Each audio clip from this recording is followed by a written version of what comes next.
할렐루야. 새벽을 깨워서 이렇게 예배 자리에 나오신 우리 모든 성도님들의 오늘 하루의 삶의 은역 가운데 예수 그리스도의 은혜와 평강이 가득 넘치기를 주님의 이름으로 축복합니다. 오늘의 주인공은 이 남유다의 요시야 왕입니다.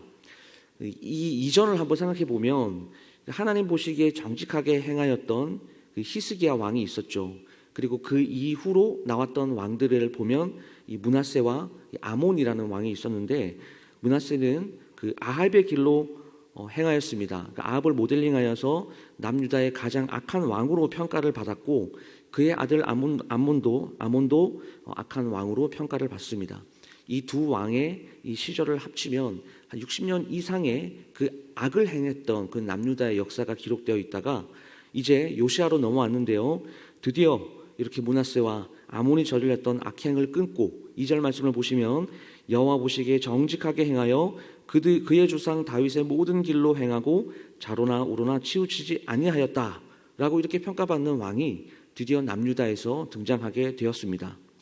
여호와 보시기에 정직하게 행했다라고 이렇게 말이 나오니까요, 이 요시야 왕이 하나님께서 기뻐하시는 어떤 업적을 남겼겠다라고 우리가 이렇게 생각을 하면 됩니다. 어떤 일을 행하였을까? 5절 말씀 보니까 서기관 사반을 세워서 이 부서진 이 예루살렘 하나님의 그 성전을 보수하는 일을 이제 이 요시야 왕이 주도합니다. 그렇게 성전을 보수하다가 8절 말씀을 보니까요, 성전에서 율법책 한 권이 이제 발견이 된 거예요. 근데 이 율법책이 무엇인가 의견이 분분한데, 일반적인 아주 전통적인 관점은 이 율법책을 신명기로 이렇게 봅니다. 신명기, 되풀이할 신, 그리고 명령한 명령, 어떠한 명령을 되풀이한 책이라고 해서 신명기라고 그렇게 우리가 알고 있죠. 그 원본이 되는 책은 바로 레위기입니다. 그 레위기를 다시 한 번 더 되풀이한 그런 책인데요, 모세가 죽기 직전에 출애굽 이제 1세대에서 2세대로 다 넘어갔어요. 그 2세대들은 하나님께서 하신 일들을 눈으로 본 세대가 아닙니다. 그리고 율법의 직접적인 대상이 아니었기 때문에 이 출애굽 2세대와 다시 언약을 맺으면서 율법을 다시 되풀이하는 책, 그런 책을 발견하게 된 것이죠. 그러니까 이 율법책이 발견이 되면서 요시야의 시대에 아주 위대한 그 종교 개혁을 일으키는 한 단추가 되어서 이것이 전 국민 회개 운동으로 번지게 됩니다. 그런데 오늘 말씀을 읽어보면 율법책 그것을 발견하는 것과 이 종교 개혁을 일으키는 그 사이에 몇 가지의 단계가 있음을 우리가 확인할 수 있는데요, 첫 번째는 율법책을 발견하고 그 율법책을 읽었다라고 하는 것입니다. 8절 말씀 보시면 여호와의 성전에서 율법책을 발견하였노라 하고 hil기야가 그 책을 사반에게 주니 사반이 읽었다, 이렇게 기록하고 있죠. 드디어 율법책이 이 개인적으로 탐독하는 그런 일들이 아주 오랜만에 일어나게 된 것입니다. 그뿐만 아니라 10절 말씀을 보시면 hil기야가 그 율법책을 탐독을 하고 그리고 요시야 왕 앞에서 그 율법책을 다시 읽습니다. 근데 오늘 본문은 아니지만 열왕기하 23장 2절 말씀을 보면 이 사반에서부터 시작된 율법책을 읽는 것이 hil기야가 읽게 되고, 그 hil기야는 또 왕이 이 율법책을 읽게 되고, 그리고 온 백성이 이 율법책을 읽게 되는 그런 일들이 이제 일어나게 되는 것이죠.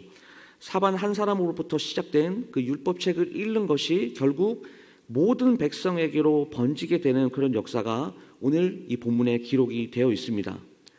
그리고 두 번째는 11절 말씀인데요, 율법책을 읽었을 뿐만 아니라 그 자신의 이게 옷을 찢었다라고 이렇게 표현하고 있습니다.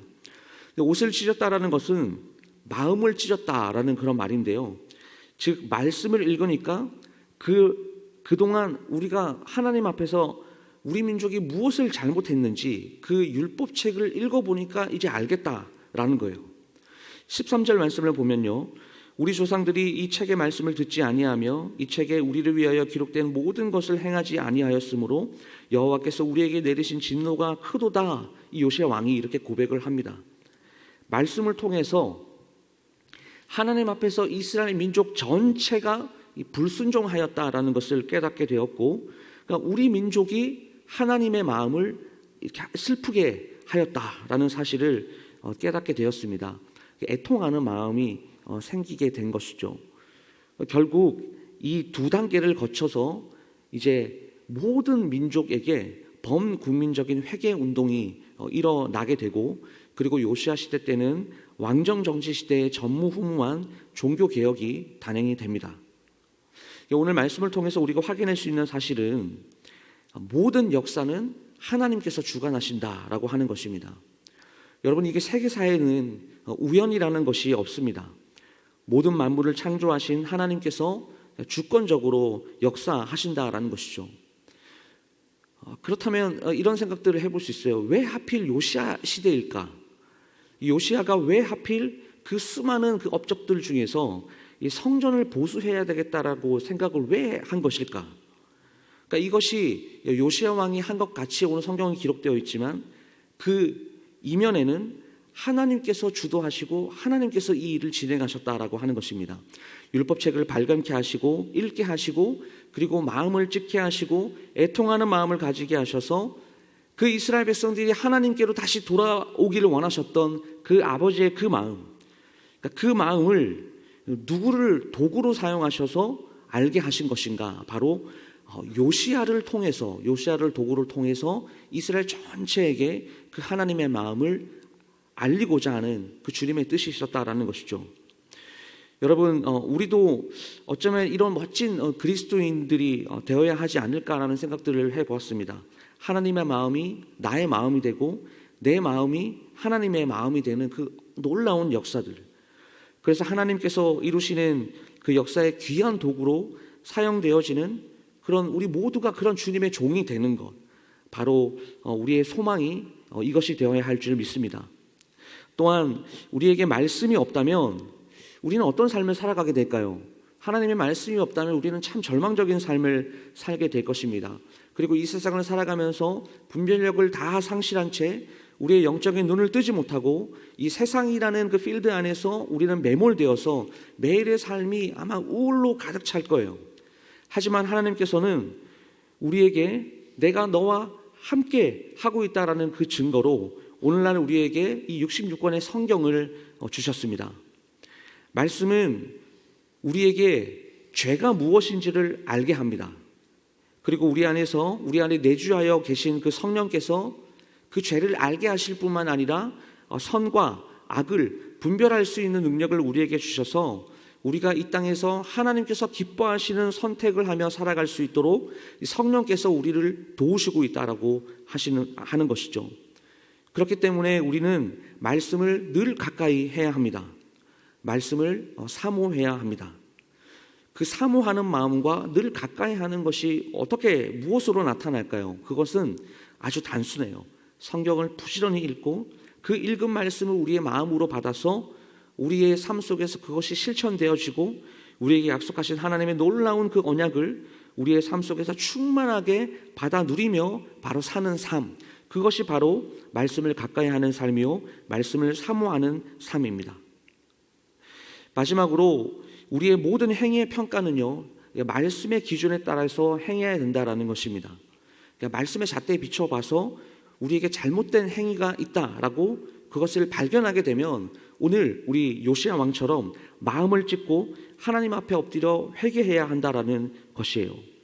그래서 우리의 잘못된 행위를 매일매일 그 말씀을 기준 삼아서 발견하고 교정하고 하나님과의 그 올바른 관계를 매일매일 회복하며 살아가야 하는 것이 우리의 삶이다라고 하는 것이죠. 오늘 우리의 삶이 이렇게 하나님의 말씀을 가까이 하는 삶, 그리고 영적인 분별력을 가지며 살아가는 삶, 우리의 잘못된 행위를 하나님 앞에 회개하는 시간이 될 수 있기를 간절히 소망합니다.